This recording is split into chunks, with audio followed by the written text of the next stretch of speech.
ఈ ఆధునిక కాలంలో మన డబ్బును దాచుకోవడానికి బ్యాంకులున్నాయి. అవసరమైనప్పుడు కావలసిన విధంగా వాడుకునేందుకు పలు రకాలైన వ్యవస్థలు అందుబాటులో ఉన్నాయి. కానీ పూర్వకాలంలో అలాంటి అవకాశం లేదు. డబ్బును దాచుకునేందుకు ప్రత్యేకమైన బ్యాంకులు లేవు. ఎవరి ధనాన్ని వారే కాపాడుకోవాలి. బంగారం, వజ్రాల రూపంలోనే దాచుకోవాలి. ఉన్నవాళ్ళు, లేని వాళ్ళు లేదా రాజులు ఎవరైనా సరే తమ వద్ద ఉన్న సంపద పరుల పాలు కాకుండా ఉండేందుకు ఆ సంపదను కుండలు, పెట్టెల్లో ఉంచి భూమిలోనో నేలమాళిగలోనో దాచేవారు. పెద్ద మొత్తంలో నిధులను భద్రపరిచినప్పుడు ఆ సొత్తు పరుల పాలు అవ్వకుండా ఉండేందుకు వివిధ రకాలైన బంధనాలు వేసేవారు. ఆ బంధనాల ద్వారా ఆవాహనం చేసిన శక్తులు సంపదకు కాపలాగా ఉండేవి. వేల సంవత్సరాల పాటు ఆ శక్తులు సంపదకు కాపలాగా ఉంటాయి. మరి ఆ బంధనాలేంటి? నాగబంధనానికి ఉన్న ప్రాముఖ్యత ఏంటి? ఎలా వేస్తారు? విరుగుడు ఎలా? తదితర విషయాలను ఈ వీడియోలో తెలుసుకుందాం. సంపదను కాపాడేందుకు పూర్వకాలంలో అధర్వణ వేదోక్తమైన బంధనాలు వేసేవారు. అందులో ముఖ్యమైనవి జలబంధనం, క్రిమిబంధనం, వృశ్చిక బంధనం, భూతప్రేత పిచాచ బ్రహ్మరాక్షస బంధనం, నాగబంధనం. ఇలా పలు రకాలైన బంధనాలు ఉన్నాయి. ఒక్కో బంధనానికి ఒక్కో రకమైన శక్తి ఆవాహనం చేస్తారు. ఆ శక్తులే సంపదకు రక్షణగా నిలుస్తాయి.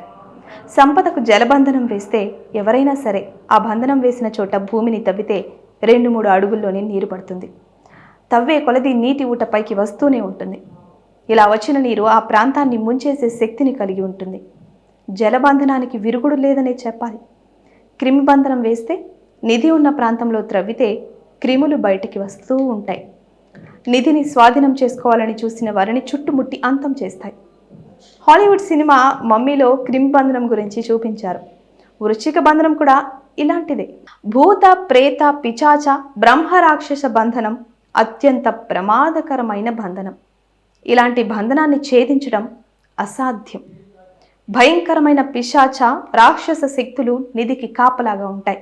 గత కొంతకాలంగా తరచుగా వినిపిస్తున్న మాట నాగబంధనం.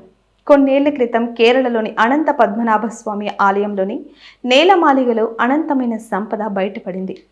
6 గదుల్లోని 5 గదులను మాత్రమే తెరవగలిగారు. 6వ గదిని మాత్రం ఇప్పటి వరకు తెరవలేదు.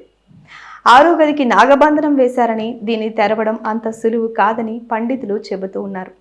మహాశివుడికి, శ్రీ మహావిష్ణువుకి నాగులతో ఎనలేని బంధం ఉంది.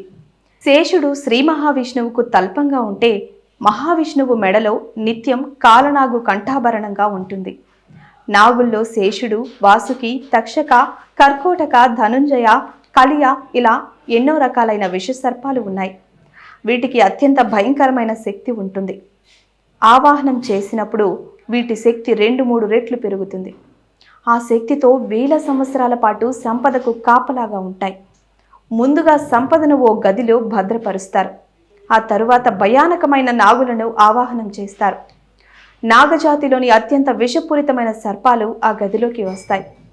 గదిలోని అష్టదిక్కుల్లో ఒక్కో జాతికి చెందిన సర్పాలను ప్రతిష్ఠిస్తారు. ఆ సర్పజాతి ఆ దిక్కుకు కావలిగా ఉంటుంది.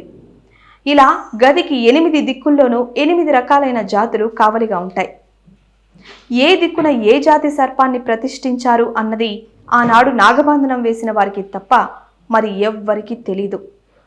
అష్టదిక్కుల్లో ప్రతిష్ఠ జరిగిన తరువాత గది తలుపులకు ప్రత్యేకమైన పూజలు చేసి నాగ ప్రతిమలతో తలుపులను మూసివేస్తారు. ఒక్కసారి బంధనం జరిగింది అంటే విరుగుడు తెలియకుండా లోనికి అడుగు పెట్టడం అసాధ్యం. కశ్యపుడి 2వ భార్య వినతికి జన్మించిన బిడ్డలే నాగబంధానికి విరుగుడు. కశ్యపుడి మొదటి భార్యకు సర్పాలు జన్మించగా 2వ భార్యకు అనూరుడు, గరుడు జన్మించారు. గరుడ మంత్రం తెలిసిన వారు, గదిలో అష్టదిక్కుల్లో ఏ సర్పజాతిని ప్రతిష్ఠించారో తెలిసిన వారు మాత్రమే ఆ గదులను తెరవగలుగుతారు. బంధాన్ని తీసి సమయంలో ఏ చిన్న పొరపాటు జరిగినా అత్యంత ప్రమాదం సంభవిస్తుంది. కాలకూట విషనాగులకు బలి కావలసి వస్తుంది. మన పూర్వీకులు వ్యక్తిగత సంపద కంటే ఆలయాల్లోని సంపదకే మొదట ప్రాధాన్యత ఇచ్చారు. ఆలయాల్లోని సంపదను కాపాడేందుకు నాగబంధమే సరైనదిగా భావించి పలు ఆలయాల్లో రహస్య గదుల్లో సంపదను దాచి నాగబంధం వేశారు. అనంత పద్మనాభుడి ఆలయంలో దాచిన విధంగానే దేశంలోని అత్యంత పురాతనమైన ఆలయాల్లో సంపదను పూర్వీకులు దాచి ఉంటారు అన్నది పండితుల అభిప్రాయం. నేటి అత్యాధునిక సాంకేతికతను వినియోగించి పురాతన ఆలయాల్లోని రహస్య గదులను గుర్తించినా ఆ గదుల్లోకి ప్రవేశించడం అసాధ్యం అనే చెప్పాలి. నాగబంధానికి విరుగుడైన అధర్వణ వేదోక్త గరుడ మంత్రం తెలిసిన వారు ఈ భూమిపై ఇప్పుడు ఎవరూ లేరు అని అంటున్నారు. మరి అలాంటప్పుడు దేవుడి సంపదను అలానే వదిలేయడం తప్ప ఏం చేయగలం?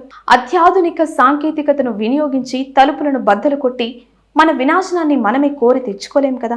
Please subscribe to the channel and download the Politicos app from the links in the description.